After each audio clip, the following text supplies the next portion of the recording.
विश्व 24 न्यूज हर पल आपके साथ। नमस्कार, आपण पाहत आहात विश्व 24 न्यूज।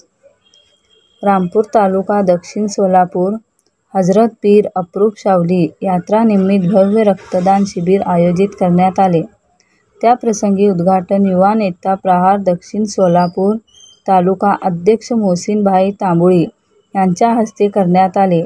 त्याप्रसंगी माजी डेप्युटी अजीज शेख व माजी सरपंच हसापूर अजीज मेहबूब शेख, इब्राहिम सुतार, सोहेल बागवान, रशीद शेख, शाहिद शेख, सैफन शेख, नाजीर बागवान, युनुस बागवान, गेनसीद घोडके, नागू तिवारी, अंबाजी माली, सय्यद बनेवाले सर्व गावकरी उपस्थित होते।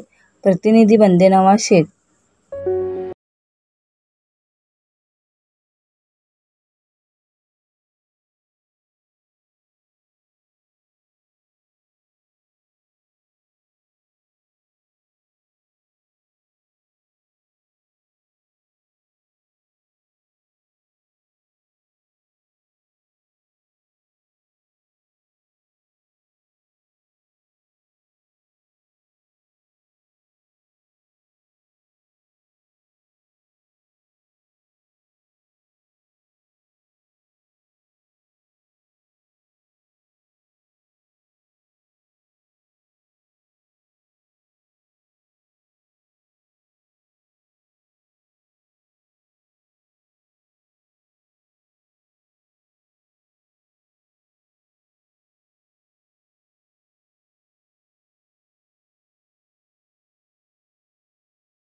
राज्यातील महत्त्वाच्या आणि आपल्या भागातील ताज्या बातम्या पाहण्यासाठी आजच आमच्या विश्व 24 न्यूज चॅनलला YouTube वर सबस्क्राइब करा आणि बेल आयकॉन प्रेस करा।